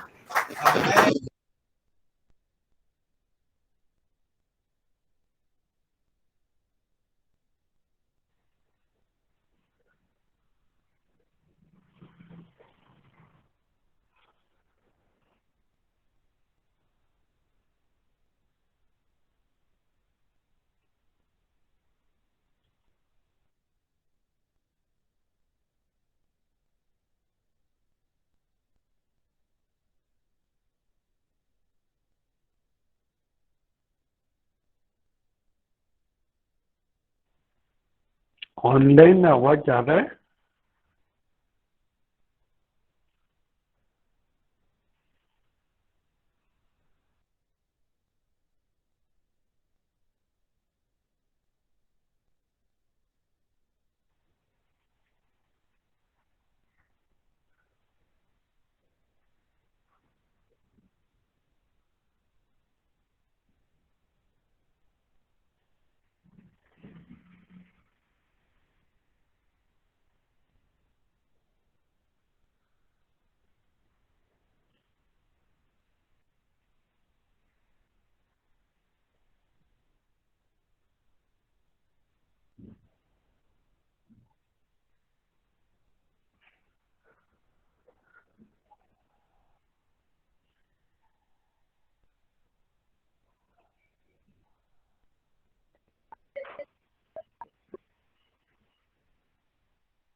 दूसरी होती है जो जैसे इसके ऊपर चढ़ना था, अगर सीढ़ियां रहती तो भी व्हील चेयर से अपन नहीं चढ़ पाते हैं, उसके लिए कुछ व्हील चेयर अपन डेवलप कर सके हैं जो सीढ़ियों को 2-3 सीढ़ियां एडजस्ट करके मंदिर जा सके, कहीं ऊपर चढ़ना हो, अपने घर में ही नीचे उतरना हो गार्डन में, उसमें उनको हेल्प हो सके, वो व्हील चेयर अगर आप डेवलप कर सकें तो उसमें बहुत लाभ होता है इसमें। तीसरी होती है कि जो लोग डुप्लेक्स में रहते हैं, ऊपर नीचे मकान है और हस्बैंड वाइफ रहते हैं, दुर्भाग्य से हस्बैंड या वाइफ में से किसी एक का एक्सीडेंट हो गया, किसी कारण से बॉडी पैरालिसिस हो गई, पैरालिसिस हो गई, अब वो खड़े नहीं हो सकते, अब उनके हस्बैंड या वाइफ के लिए एक दूसरे का पूरक बन के उनको ऊपर ले जाना कभी संभव ही नहीं होता, वो लोग नीचे ही बैठ जाते हैं। किसी भी काम को अगर करना हो, ऊपर जाके देखना भी हो मकान कैसा है, किस स्थिति में है, खासकर अगर स्त्रियां हैं उनको देखना हो कि हमारे पर्दे कैसे हैं, घर कैसा है, उसकी सजावट कैसी है, तो वो लोग जा नहीं पाते। उसके लिए स्टेयर क्लाइंबिंग व्हील चेयर आती है जिसको चैनल लगा के उसको ऊपर शिफ्ट किया जा सकता है। हमारे देश में बहुत कम लोगों के पास ये सुविधाएं हैं और जो इनके पास सुविधाएं हैं भी इतनी कॉस्टली है कि सामान्य लोग नहीं बना पाते। मैं वो उन लोगों के लिए आया हूँ जिनके पास पैसे कम होते हैं, सुविधाएं कम होती हैं, कम बजट में उन्हें हम कैसे सुविधाएं दे सकते हैं, इसके ऊपर बात करें, इसके ऊपर विचार करें, इसके ऊपर अपन कुछ आविष्कार करें, वो लाभकारी अपने देश के लिए बहुत ज्यादा अच्छा होगा। तीसरी होती है आर्म मूवमेंट। जैसा कि सर ने बताया कि अटेक्सिया जो होती है वो बैलेंसिंग में गड़बड़ी हो जाती है, इनबैलेंसिंग हो जाती है, इनकोऑर्डिनेशन हो जाता है, उसके कारण होती है। अगर हमें कुछ खाना है तो हमें चम्मच यहाँ से यहाँ लाने में इतनी ज्यादा हिलने लगती है कि जो सामान चम्मच का है, चाहे वो किसी भी आकार का सामान चम्मच हो, सारा सामान गिर ही जाता है, हम मुंह तक ला ही नहीं पाते उसको। जैसे वेट कफ से कुछ हद तक वो कम होती है, लेकिन वेट कफ अगर कोऑर्डिनेशन बहुत ज्यादा बिगड़ गई हो तो हम उसका लाभ नहीं दे पाते वेट कफ का। इसके लिए एंटी ग्रेविटेशनल पुल अप लगातार अगर करते रहें तो वो इनकोऑर्डिनेशन काफी हद तक अपन कम कर सकते हैं। इसको आइसोटोनिक कहते हैं। एक होती है आइसोमेट्रिक जिसमें हम मसल्स को लगातार एक पोजीशन में रखते हैं, लेंथनिंग नहीं होने देते, पावर लगातार बनाते हैं उसमें। और एक होती है आइसोटोनिक, जब भी कोई मूवमेंट करते हैं तो मसल्स उसमें कॉन्ट्रैक्शन में जाती है तो ही हम मूवमेंट कर पाते हैं। उस कॉन्ट्रैक्शन को लगातार एक जैसी पावर बना के रखना उसको आइसोटोनिक कहा जाता है। ऐसे डिवाइसेस जिसमें आइसोटोनिक पावर लगातार अपन लगाते रहे, एंटी ग्रेविटेशनल वर्क करता रहे, तो उससे इनकोऑर्डिनेशन को कम किया जा सकता है। ऐसे डिवाइसेस खाने में, कपड़े बदलने में, बटन बंद करने में, सेविंग करने में, कॉम्बिंग करने में, जो डेली एक्टिविटीज की चीजें हैं उसमें काफी हेल्प कर सकती है, वो आप बना सकते हैं। चौथा पांचवा है कि अपना कार मॉडिफिकेशन। अपने यहाँ जब कार में शिफ्ट करना हो, कहीं घूमने जाना हो, तो सिर्फ इसलिए नहीं जा पाते हैं कि अरे हमें तो 2-3 लोगों की जरूरत लगेगी, हम कैसे कार में जा पाएंगे, वहां से कैसे उतर पाएंगे, बहुत दिक्कतें होती हैं। तो कार मॉडिफिकेशन कम रेट में कर सकते हैं, वो एक अच्छा उपाय हो सकता है। एक और प्रॉब्लम जो मैं बहुत ज्यादा देखता हूँ, जैसे पार्किंसन के बारे में सर ने बताया था, तो पार्किंसन के मरीजों में चलने की समस्याएं बहुत ज्यादा बढ़ जाती है। उसको कहते हैं फ्रीजिंग गेट। फ्रीज मतलब जम जाना, ग्लू लग जाना पाँव में, अपनी जगह पे ही बस रुके रह जाते हैं। आप चाहो कितनी भी बोलो आगे बढ़िए, वो नहीं बढ़ पाते। लेकिन अगर उन्हें कुछ पार करने को मिल जाए, जैसे घर की चौखट, तो आराम से पार कर जाते हैं। इसी मैकेनिज्म के लिए अगर अपन वॉकिंग स्टिक बनाए, जिसमें जैसे ही अपन वॉकिंग स्टिक को रखें तो उसमें से आयर रेस जो होते हैं वो निकले, तो उसको पार कर जाते हैं आसान से। ये छोटी डिवाइसेस होती हैं लेकिन काम में बहुत आती हैं, उनके लिए बहुत हेल्पफुल होती है। उन लोगों में टर्निंग में बहुत डिफिकल्टी आती है, उसको मल्टी स्टेप टर्निंग कहते हैं। अगर उनको अपन बोलेंगे यहाँ से मुड़ना है तो उनको मुड़ने में काफी समय लगता है और गिरने का काफी डर रहता है। ऐसी डिवाइसेस उनको मल्टी स्टेप टर्निंग को भी ठीक करने में, बैलेंस करने में काफी हद तक काम कर सकते हैं। एक और समस्या है जिसको डिस्टोनिया कहते हैं। ऐसे मरीजों में मसल्स की टोन जो होती है वो इनकोऑर्डिनेट हो जाती है और डिस्टोनिया डेवलप हो जाती है। उन लोगों के पाँव के पंजे मुड़ने लगते हैं, खासकर मैं फुट डिस्टोनिया की बात कर रहा हूँ, जो चलने की दिक्कत की बातें होती हैं। जैसे अपन चलते हैं तो गेट की एक पैटर्न होती है, जब अपन चलते हैं तो हिल को अपन उठाते हैं, एक्सलेट करते हैं, मिड ऑफ स्विंग में रखते हैं, टोज ऑफ करते हैं, वापस से हिल ऑफ करते हैं। ये एक पैटर्न होता है, गेट साइकिल बनती है उससे। इन लोगों में जैसे ये लोग पाँव उठाते हैं, उनके पाँव मुड़ जाते हैं और इनका पूरा वेट जो होता है वो लेटरल एज पे आता है और वो लोग गिर जाते हैं। मसल स्टिमुलेटर होते हैं, फंक्शनल इलेक्ट्रिकल स्टिमुलेटर कहते हैं उसको। वो डिवाइसेस होती हैं जो उनके पाँव में लगाया जाए, तो जैसे ही वो पाँव उठाते हैं तो जो डिस्टोनिया में पाँव अंदर जा रहे हैं, मीडियल इंटरनल रोटेशन में जा रहे हैं, वो उसको एक्सटर्नल में ले जाता है ताकि उनकी कोऑर्डिनेशन जो है वो बना रहे और जब वो पाँव रखे तो पाँव उनके बराबर चले, उससे गिरने का खतरा कम हो सकता है। ऐसे कुछ डिवाइसेस और भी बहुत सारी हैं, लेकिन अगर आप लोग ये सब चीज़ों में बनाने में हमारी मदद कर सके तो हमारे पेशेंट्स के लिए, मरीजों के लिए काफ़ी लाभदायक रहेगा। इसी आशा के साथ मैं आया था और मैं उम्मीद करता हूँ कि आप लोगों की मदद हमें जरूर मिलेगी। धन्यवाद।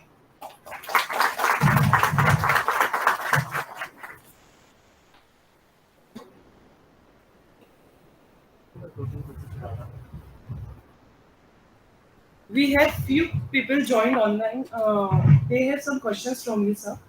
Sir Jalpa Pandey, she has posted 3 questions, which is there on the board. I request you to please address the questions. तो ये प्रश्न है कि फ्रिडरिक्स अटेक्सिया में जीन थेरेपी से हम क्या उम्मीद कर सकते हैं और क्या उससे रिवर्स हो पाएगा? रिवर्स तो शायद नहीं हो पाएगा, लेकिन आगे बढ़ना रुक सकता है और इसके ऊपर अच्छी प्रगति हो रही है। अगला प्रश्न है, what will be the longevity of the treatment, can it be for life? कुछ थेरेपी ऐसी होती हैं जो एक ही बार देना पड़ेंगी, कुछ थेरेपी ऐसी होती हैं जो रिपीट करना पड़ सकती हैं। प्रत्येक केस में उसका अलग अलग आंसर होगा।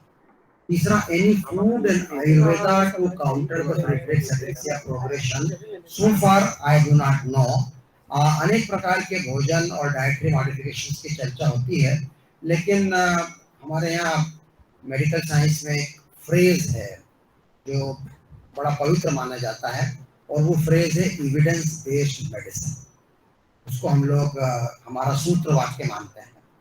तो बाकी सब जो कुछ भी छपता रहता है मीडिया में, वो हम पढ़ते हैं, सोचते हैं, मना भी नहीं करते, ठीक है करके देख लो, लेकिन जैसे एविडेंस बेस्ड मेडिसिन की कसौटी पर कोई चीज़ खरी है कि नहीं, ये हमारी कसौटी होती है, यार्डस्टिक होती है। तो ये जितने भी डाइटरी मॉडिफिकेशंस हैं या अल्टरनेटिव सिस्टम्स हैं या आयुष हैं, उनके बारे में मैं कहूँगा उन्हें इन कसौटियों पर परखा जाना जरूरी है। ले प्रेस में, आम मीडिया में और सोशल मीडिया में और सुनी सुनाई बातों में जो कुछ भी सुनते हो, हमेशा प्रश्न पूछिए, क्या यह एविडेंस बेस्ड मेडिसिन की कसौटी को? और उसकी क्या तरीके हैं? उसका तरीका है उस क्षेत्र की प्रतिष्ठित शोध पत्रिका, रिसर्च जर्नल में, पीयर रिव्यूड जर्नल में वो आर्टिकल अप्रूव हुआ है, छपा है कि नहीं, और फिर उस दवाई को आपके राष्ट्र के food and drug administration FDA ने अनुमति दी है कि नहीं। तो ये एक बहुत ही एक्सक्लूसिव क्लब होता है जिसकी एंट्री बड़ी मुश्किल होती है, लेकिन वही कसौटी है। उसके बाहर ठीक है, कोई बुराई नहीं है। अगला कोई प्रश्न? I request Vijay Mehta to please take your questions.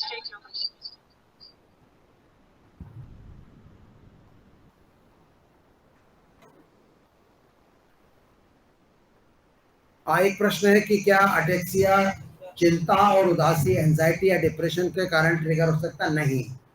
Ataxia की बीमारी मानसिक सदमा या तनाव या स्ट्रेस के कारण नहीं होती। ये अलग बात है कि कोई सी भी बीमारी के साथ ऊपर से यदि एंजाइटी और डिप्रेशन आ जाए तो उस बीमारी के लक्षण बढ़ चढ़ के प्रतीत होते हैं, लेकिन बीमारी नहीं बढ़ती है।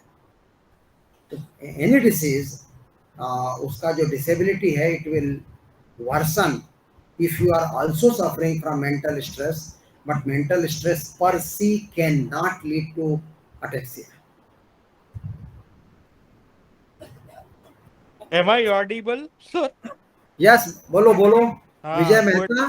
Sir, I just wanted to know, I am suffering from ataxia. It is multiple system atrophy. C. Okay. हाँ MS है। I just want to know, I am suffering from sleep disorder also. Can this be triggered by sleep disorder? No, ये बीमारी sleep disorder के कारण नहीं होती। Multi system atrophy के कारण नींद के पैटर्न में खराबियां आ जाती हैं। तो ये मिस्टर विजय मेहता थे, इनको एक अलग प्रकार का अटेक्सिया है जिसका नाम MSA है, और उसमें नींद की भी समस्याएं होती हैं। और शायद उनका एक प्रश्न था कि क्या ये मेरी बीमारी नींद के कारण ट्रिगर हुई? नहीं, ऐसा नहीं है, बीमारी अपने आप अंदर से पैदा होती है। Okay, thank you very much, sir. Good information I got after a long time. Thank you. Ravi Krishnamurthy. Sir, are you here? Yes, I can hear. Okay, my question is, I got genetic ataxia. My father has got, so I got. तो मेरे 3 sibling है, will they get or they are safe now? मेरा 54 है, उनका as है 56 और 58 और 59. तो are they safe or can they get it later date? मेरा हो गया था 6 साल पहले Thank you. 48 में मेरा हो गया था। That's a और very जैसे important. हाँ. तो उन लोग सेफ है 50 के ऊपर या उनको ये हो सकता है ओल्ड एज में? Okay, I want to answer that. इनका प्रश्न ये था कि इनको इनके फादर को बीमारी थी और इनको भी है, पर इनके 3 भाई बहन और हैं, क्या उनको भी ये बीमारी होने की आशंका है? उनकी उम्र फिलहाल कम है। उसका आंसर है जेनेटिक टेस्ट। तो वो अगर जेनेटिक टेस्ट करा लेंगे, they will know whether they have inherited that abnormal gene or not. If they have not inherited, they are not at risk. If they have inherited that abnormal gene, then they are at a risk of developing the disease. So you have to get a DNA test done for them. Okay. और उनके बच्चे लोग के लिए their children जिसे मैं उनके children for them also you अगर मान लीजिए आपके ब्रदर या सिस्टर का जेनेटिक टेस्ट नेगेटिव है तो उसके बच्चों का टेस्ट कराने की जरूरत नहीं है, क्योंकि ये जो एब्नॉर्मल जीन है ये जंप नहीं करती है, एक पीढ़ी को छोड़ के तीसरी पीढ़ी में पहुंच जाए, वो पीढ़ी से पीढ़ी जाती है। ओके, समझ गया। So if the brother is negative then no test the children.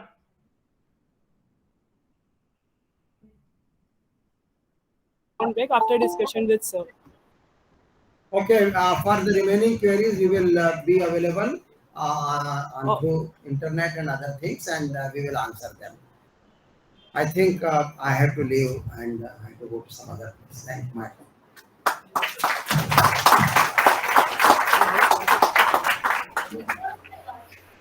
Thank you so much, sir. हमारे थर्ड ईयर बायोमेडिकल के स्टूडेंट्स ने एक शॉर्ट फिल्म बनाई है एडेक्सिया पेशेंट्स को लेकर। जो शॉर्ट फिल्म है ये एडेक्सिया अवेयरनेस सोसाइटी के साथ में शेयर की गई थी और इसी काफी किस्म थे स्टूडेंट्स के सपोर्ट्स को लेकर। तो मैं चाहूंगी कि ये फिल्म देखी जाए। माइक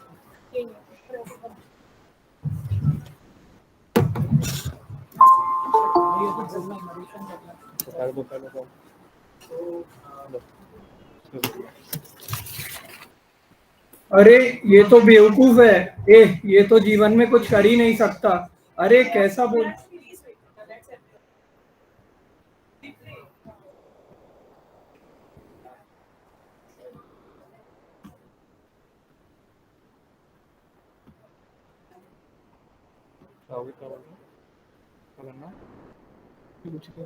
वेट करना।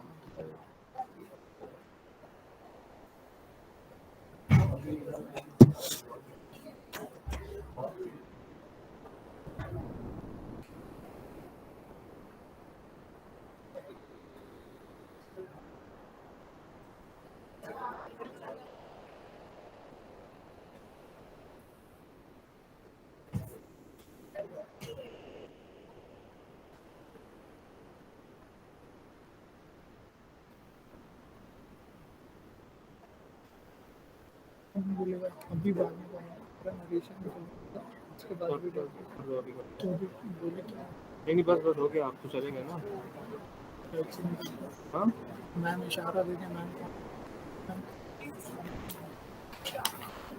अरे ये तो बेवकूफ है, ये तो जीवन में कुछ कर ही नहीं सकता। अरे कैसा बोलता है ये। हम ऐसे व्यंग से अक्सर टकराते रहते हैं। मतलब अगर कोई व्यक्ति अपने कार्य क्षेत्र में उत्कृष्ट भी होता है तो मुझे लगता है इसने इसके काम के अलावा दुनिया में कुछ और देखा ही नहीं। मतलब साथियों, हम कोई एक ऐसा मौका भी नहीं छोड़ते किसी पर हंसने का जिसे हम हमारा ह्यूमर बताते हैं। पर मेरा एक सवाल है, किसने दिया ये हक कि कौन व्यक्ति कैसा है? अगर थोड़ी गौर से सोचा जाए, अरे नहीं बस थोड़ी इंसानियत लेकर भी सोचा जाए तो क्या बीतती होगी उस इंसान पर। बस हमारी कहानी भी कुछ ऐसा ही दर्शाती है, जिसमें हर पल दुनिया उस तकलीफ से गुजरते हुए इंसान को ये बताना चाहती है कि भाई तू कमजोर है, तू लाचार है। तो आइए इस नाटक से कुछ सीख कर जाए। तो प्रस्तुत है आप सभी के सामने हमारी ओर से एक छोटी सी कोशिश, खेद।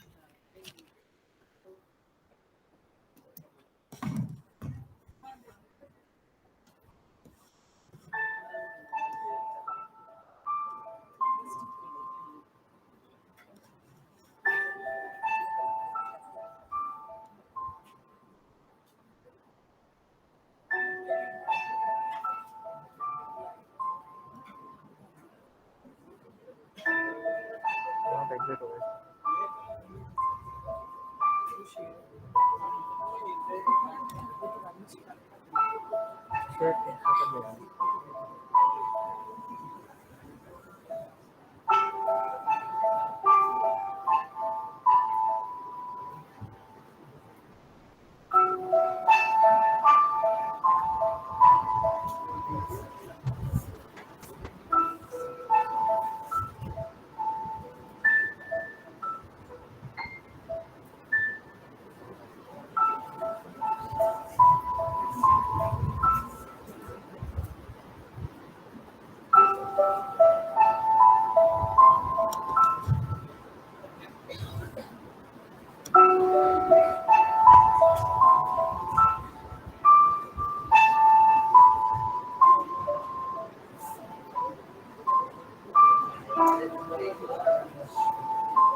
It was really very nice short film designed by the students of Antaragni Club. It is the departmental club of BMET. Thank you club members and each one of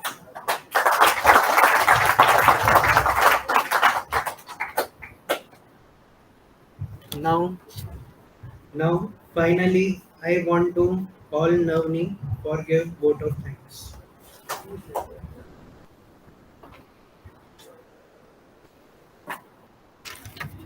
आज के हमारे कार्यक्रम की मुख्य अतिथि और चिकित्सा के क्षेत्र में शहर ही नहीं अपितु देश विदेश से सम्मानित प्रसिद्ध चिकित्सक आदरणीय डॉक्टर श्री अपूर्व पुराणिक सर का मैं हृदय से आभार प्रकट करती हूँ कि उन्होंने अपने व्यस्ततम और अमूल्य समय से हमारे लिए वक्त निकालकर हमारे कार्यक्रम का आतिथ्य स्वीकार कर हमें गौरवान्वित किया है एवं कार्यक्रम की शोभा बढ़ाई है। साथ ही एनजीओ की ओर से उपस्थित सभी सम्मानित सदस्यों, neuro physiotherapist doctor Bhavesh Chaudhary sir, doctor Manish Bindal sir, हमारे डायरेक्टर सर, एचओडी सर एवं यहाँ उपस्थित सभी प्रोफेसर्स का मैं आभार प्रकट करती हूँ, वंदन अभिनंदन करती हूँ। प्रत्यक्ष अप्रत्यक्ष रूप से जिन्होंने भी हमारी सहायता करी है, मैं उन सबका आभार प्रकट करती हूँ और यह आशा करती हूँ कि आप सभी का आशीर्वाद सदैव हम सभी पर बना रहेगा। धन्यवाद।